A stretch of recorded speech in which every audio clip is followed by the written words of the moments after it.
Good morning student. Now start your today class. बेटा अभी तक हम आपके फिश कल्चर पढ़ रहे थे। फिश कल्चर का जब हम पढ़ रहे थे तो बेटा उसका एक बार स्ट्रक्चर जो बना लेना, जब आप वीडियो बनाओ तो उसका एक स्ट्रक्चर बना लेना। जैसे कि मैं आपको शुरुआत कर रहा हूँ। जैसे आपका सबसे पहला हेडिंग था फिश कल्चर, उसमें थोड़ी सी थ्योरी दे रखी थी।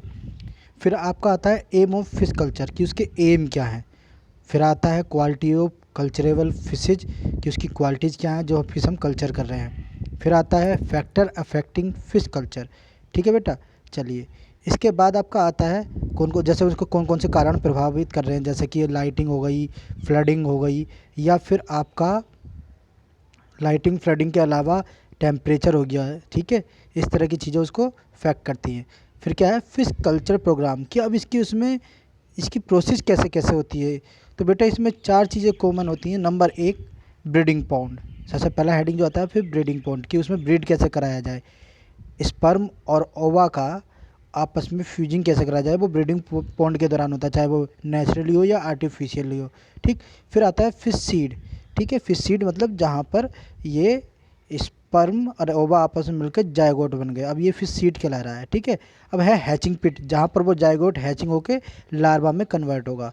फिर आता है आपका नर्सरी पॉन्ड, हैचिंग पिट से नर्सरी पॉन्ड में ट्रांसफ़र करेंगे। नर्सरी पॉन्ड में ट्रांसफ़र करने का मतलब है कि अब वो हैचिंग पिट हैच होकर लार्वा के रूप में बन चुकी है, जिसको हम नर्सरी पॉन्ड कह रहे हैं। ठीक है बेटा, उसके बाद आपका अगला टॉपिक आता है प्रिकॉशन फॉर नर्सरी पॉन्ड। ठीक, किसके लिए हमें क्या क्या प्रिकॉशन लेनी चाहिए, कैसे कैसे कि वहाँ पर पानी प्रॉपर वे में हो, उसमें क्या कहते हैं प्रेडेटर्स ना हो, या फिर उसमें और भी कई चीज़ें हमें अवॉइड करनी पड़ेंगी। ठीक है, ओवर क्राउडिंग वगैरह है। ठीक, चलिए आगे देखते हैं। अगला है रेयरिंग पॉन्ड, फिर स्टॉकिंग पॉन्ड, और फिर आपका हार्वेस्टिंग, एंड लास्ट आपका इकोलॉजिकल बेनिफिट। तो बेटा आज हम जो शुरुआत करेंगे वो है precaution for nursery pond. Precaution for nursery pond, तो बेटा इसके बारे में पढ़ते हैं क्या है इसमें। In nursery ponds water should be under controlled. कहने का मतलब है कि जो नर्सरी पॉन्ड में water should be under controlled, हमारे कंट्रोल में होना चाहिए वाटर। ऐसा नहीं कभी उसमें अपनी मर्ज़ी से कम हो रहा है, कभी बारिश आ गई तो ज़्यादा हो गया, ओवरफ्लो हो गया तो जो मछलियाँ हैं वो वहाँ से निकल जाएंगी, या फिर कम हो गया तो मछलियों की जो क्राउडिंग बढ़ जाएगी, इस कम पानी में ज़्यादा मछली हो जाएंगी तो उनके लिए बायोलॉजिकल ऑक्सीजन डिमांड कम हो जाएगी। ऑक्सीजन की डिमांड कम होने से उनकी मोर्टिलिटी रेट बढ़ जाएगा। That clear? ठीक है, आगे देखते हैं बेटा कि pond should be predator free, कि पॉन्ड कैसा होना चाहिए, प्रेडेटर मतलब जो शिकारी टाइप की मछलियाँ उनसे फ्री होना चाहिए। नेक्स्ट है आपका the avoiding the over crowding, मछलियों की अधिकता नहीं होनी चाहिए। Fries should be kept in A limited number, कि उनके एक लिमिटेड नंबर में जिससे वो अच्छे से बढ़ सकें, उनको अच्छे से रह सके। अब एक कमरे में अगर एक कमरे में आप 40 बच्चों की स्टैंड में आप 60 बच्चे उसमें डालोगे तो वो सही से बैठ पाएंगे, नहीं बैठ पाएंगे ना। इसी तरह से इनकी ओवर क्राउडिंग नहीं होनी चाहिए। ठीक है, आगे देखते हैं बेटा। Supply of food material should be proper, कि कैसी होनी चाहिए, वहाँ पर फूड के मटेरियल की कभी कमी नहीं होनी चाहिए। when fries are more developed in the nursery pond, when fries are more developed in the nursery pond and attain a length of 10 to 15 metre, जब ये नर्सरी पॉन्ड में इसको डेवलप विकास होता है इसका तो विकसित होती है, तो उसमें क्या होता है कि ये जब लेंथ पा जाती है 10 से 15 सेंटीमीटर की, they should be transferred into rearing pond. जब ये इतनी लेंथ ले लेती हैं, पाई जाती हैं, तो हम क्या करेंगे, इसको रेयरिंग पॉन्ड में इनको ट्रांसफ़र कर देंगे। ठीक है बेटा, चलिए अगला देखते हैं रेयरिंग पॉन्ड क्या है। अब रेयरिंग पॉन्ड के बारे में पढ़ते हैं। रेयरिंग पॉन्ड पढ़ते हैं इसके बारे में। फॉर गुड हेल्थ, इनके अच्छे स्वास्थ्य के लिए, और ग्रोथ, इनके विकास के लिए, बढ़वार के लिए, और फिंगरलिंग्स, जो मछली के बच्चे। फिंगरलिंग्स फिर से बेटा वर्ड आया है, पहले ही मैं आपको बता चुका हूँ। फिंगरलिंग्स मतलब मछलियों के बच्चे। ठीक है, दीज आर ट्रांसपोर्टेड, इनको ट्रांसपोर्ट किया जाता है कहाँ पर, इनटू रेयरिंग पॉन्ड। इसमें कहाँ ट्रांसफ़र किया जाता है बेटा, इनको रेयरिंग पॉन्ड में। तो रेयरिंग पॉन्ड में इनको ट्रांसफ़र किया जाता है, तो क्यों किया जाता है यहाँ पर देखते हैं। The rearing pond should B free, एक तो ये बिल्कुल फ्री होना चाहिए किस चीज़ से, फ्रॉम टॉक्सिसेंट, वहाँ पर जो कोई जहरीले तत्व प्रकार के नहीं होने चाहिए। प्रेडेटर, शिकारी नहीं होनी चाहिए जो उनको खा जाए बच्चों को, क्योंकि आसानी शिकार होते हैं, एकदम से हाथ में आ जाते हैं। ठीक। The depth of this pond should be about 6 feet, मतलब 6 फीट से अधिक नहीं होनी चाहिए। कंटेनिंग न्यूट्रिटिव फूड मटेरियल, इसके अंदर पोषण युक्त भोजन पदार्थ होने चाहिए। ठीक है बेटा, आगे देखें। वैन फिंगरलिंग्स विकम 20 सेंटीमीटर, जब फिंगरलिंग्स यहाँ पे 10 से 15 सेंटीमीटर आई थी, अब ये 20 सेंटीमीटर की जाए लेंथ में, तो दे ट्रांसफर्ड इनटू स्टॉकिंग पॉन्ड। अब इसको रेयरिंग पॉन्ड से निकालकर हम स्टॉकिंग पॉन्ड में शिफ्ट कर देंगे। यहाँ कितने में आई थी? 10 to 15। ठीक है, अब कितनी हो गई है ये? 20। तो जैसी 20 हो गई, 20 में हम शिफ्ट कर देंगे किस में? That is the stocking pond. That is clear. चलिए दिस आगे क्या है बेटा? The fingerlings is transferred from rearing pond to stocking pond in a container of 1000 litre capacity. एक ऐसा कंटेनर लेंगे जिसकी कैपेसिटी 1000 की हो, और उससे हम क्या करेंगे? हम उससे ये करेंगे बेटा कि इनको वहाँ से रेयरिंग पॉन्ड से पकड़ेंगे और उसको स्टॉकिंग पॉन्ड में छोड़ देंगे। ठीक है, चलिए आगे देखते हैं। This container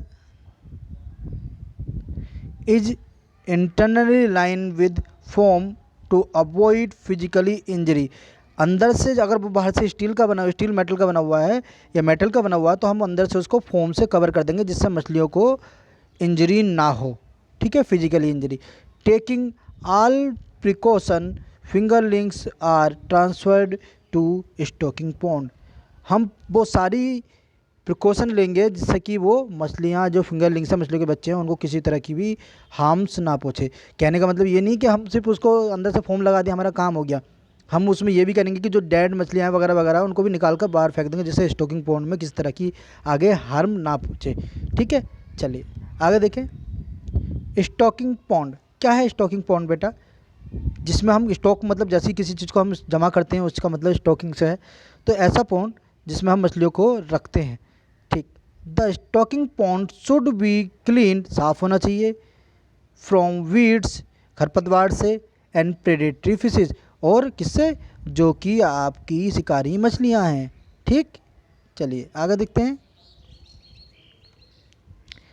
sufficient food is essential for good growth. इनके लिए एक अच्छी मात्रा में फूड की व्यवस्था होनी चाहिए जो कि आवश्यक है इनके अच्छे विकास के लिए। ठीक है, और वो fish for growth of fishes in these pond, इस पॉन्ड में। ठीक है, आगे देखते हैं। द पाउडर राइस का जो हम पाउडर बना के उसको डालते हैं उसमें। पैडी मतलब ये धान की बात हो रही है। ठीक है, oil cake, coconuts, and mustard cake, मतलब जो हम मस्टर्ड, ये केक का मतलब पता क्या है आपको बेटा? जो हम मस्टर्ड वगैरह का इनका जैसे हम सरसों होती है, इसको हम क्या तेल तो इसका यूज में ले आते हैं, मगर उसकी खल बच जाती है, तो उसको ये केक बोल रहे हैं। ठीक है, उसको उसमें डाला जाता है पदार्थ को। ठीक है, are commonly used artificial food for fishes, ये कॉमन आर्टिफिशियल फूड के रूप में उपयोग किया जाता है फिशेज के लिए। When fishes attain maximum length, जब वो एक निश्चित जितनी उसके लिए लंबाई तय की गई होती है, जितनी चाहिए होती है हमें, ग्रेथ कर लेती है कि मैक्सिमम लेंथ ग्रेथ अब अटेन कर लेती है, प्राप्त कर लेती है, एंड वेट, ठीक है, और उसका अपना वजन जितना वो चाहिए होता है, दे शुड बी हार्वेस्टेड, उनको वहाँ से निकाल कर उपयोग के लिए आता है। हार्वेस्टेड मतलब फसल को काटना, जिस तरह से ऐसी इनका हार्वेस्टिंग कर ली जाती है। ठीक है बेटा, चलिए आगे हार्वेस्टिंग पढ़ते हैं इसकी। Harvesting is done to capture the fish से, हार्वेस्टिंग क्या है कि उनको मछलियों को पकड़ना, फ्रॉम द वाटर, पानी में से, the well growth fishes are taken out for marketing, और जो उनमें से अच्छी मछलियाँ तैयार हो गई हैं, जिनकी ग्रोथ अच्छी तरह से पूरी तरह से कंप्लीट हो गई, उनको हम क्या कर लेते हैं? निकाल कर उनको मार्केटिंग के लिए भेज देते हैं, मार्केट में भेज देते हैं। And smaller one are again release, और जो छोटी मछलियाँ रह गई जिनका विकास अभी नहीं हो पाया, उनको हम फिर से क्या करेंगे? अभी उनको विकसित होने के लिए दोबारा छोड़ देंगे, जिससे वो पूरी मैच्योर रूप में तैयार हो जाएँ। ठीक, आगे देखते हैं।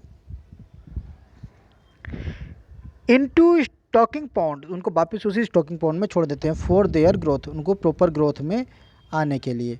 ठीक है बेटा, चलिए आगे देखते हैं। For harvesting many type of fishing nets harvesting के लिए विभिन्न तरह के फिशिंग नेट्स प्रयोग में लाए जाते हैं। Are use it like dip net, मैंने आपको बनवाया था कॉपी में, अच्छे से पता होगा, कास्ट नेट, ठीक है, पर्स नेट, आपका सिल नेट और एक्सेट्रा, आपके इतने टाइप के उसमें यूज होते हैं net. Now fully growth fishes are ready for marketing, जो पूरी तरह से तैयार हो गई है मार्केटिंग के लिए, अब तैयार है, जो ग्रोथ उनकी पूरी हो गई है, और इकोनॉमिकल यूज के लिए। नाउ अब इनका हम लास्ट में पढ़ेंगे बेटा इकोलॉजिकल बेनिफिट, इसका लास्ट टॉपिक है कि इनका हमें बेनिफिट्स क्या होता है, ठीक है, इनका फ़ायदा क्या होता है वो पढ़ते हैं अब इकोलॉजिकल बेनिफिट्स में। Aquaculture is an area can provide, एक ऐसी जगह जो हमें प्रोवाइड कराती है, क्या प्रोवाइड कराती है बेटा, ये हमें क्या देती है इस तरह से, for crucial ecological functions. Crucial ecological मतलब हमें एक अच्छा सा औद्योगिक तरीके से हम कह सकते हैं कि हमारी इकोनॉमी के लिए ये बेटर है, फॉर द इनहेबिटेंट्स। और साथ में इकोलॉजिकल मतलब आपका इको रिलेटेड, इको मतलब बेटा आपका मतलब आपकी जैविक दशा जो भी है, ठीक। आगे देखते हैं, सेल्फिश वेट्स और cages can be provide habitat structure, और ये फिश को पकड़ने के सेल्स होते हैं, और ये जो बैट्स वगैरह ये जिन्हें हम केज कहते हैं, जो पिंजरे टाइप के होते हैं, ये प्रोवाइड क्या करते हैं, हैबिटेट स्ट्रक्चर उनका, बिल्कुल जैसे कि वो पानी के अंदर होती है इस तरह के हैबिट में उनको डाल दिया जाता है, ठीक है। This structure can be used, इस तरह के स्ट्रक्चर को हम यूज़ करते हैं एज शेल्टर, उनके घर की तरह, वाई इन्वर्टिब्रेट्स के द्वारा, स्मॉल फिशेज के द्वारा, जो स्मॉल फिशेज हैं उनके लिए यूज करते हैं, और क्रस्टेशियन जो क्रस्टेशियन है उनके लिए, ठीक है। ओके, आगे करें, to potentially increase their abundance, उनकी उपस्थिति को बढ़ाने के लिए, एंड मेंटेन बायोडाइवर्सिटी, ठीक है, बायोडाइवर्सिटी को मेंटेन करने के लिए कि पूरी तरह से वो जैसे है वैसे ही बनी रहे, ठीक। द सेल्फिश एक्ट एज, ये एक्ट कैसे करती है, हर्बीवोरस, जैसे कोई हर्बीवोरस जो पत्तों को खाती है, ठीक। Will also be preyed on, और ये प्रेड भी करती है, ऐसा नहीं किसी भी कहती है, ये शिकार भी करती है। This moves energy directly products to high tropical levels, और ये क्या करती है, ये जो दशा है ऊर्जा की जो दशा है, सीधे क्या है उस उत्पाद की तरफ को हाई लेवल से नीचे से हाई लेवल तक पहुंचा देती है। कहने का मतलब बेटा इस लास्ट लाइन का यही आपका कि जैसे आपका ये ट्रॉपिक लेवल्स होते हैं इस तरह से, तो इस तरह से ये पिरामिड जो बनते हैं इसमें एनर्जी का एक उत्पाद को पूरी दिशा सही दिशा पर लेके जाना, ट्रॉपिक लेवल पर लेके जाना, ये इसका हाई लेवल है एल्टीट्यूड, और इसका ठीक है बेस लेवल है। तो इसको हम जैसे इसमें मछली है, इसमें प्लैंकटॉन्स भी होंगे, इसमें मछलियाँ होंगी, इसमें इंसेक्ट्स होंगे, हर्बीवोर्स होंगे, तो ये पूरी तरह से एक आपका बायोडाइवर्सिटी का निर्माण करता है। और यहाँ पर जो ट्रॉपिक लेवल है ये क्या होगी, यहाँ पर हाई होगा, ओके, जिसमें मछलियाँ सबसे ऊपर होती हैं। That's clear. ओके बेटा, आपका ये जो फिश कल्चर है बेटा कंप्लीट हो गया है। अपने टेस्ट की तैयारी करते रहे, 2 दिन और बचे हैं आपके टेस्ट के, ठीक है बेटा। Okay, thanks.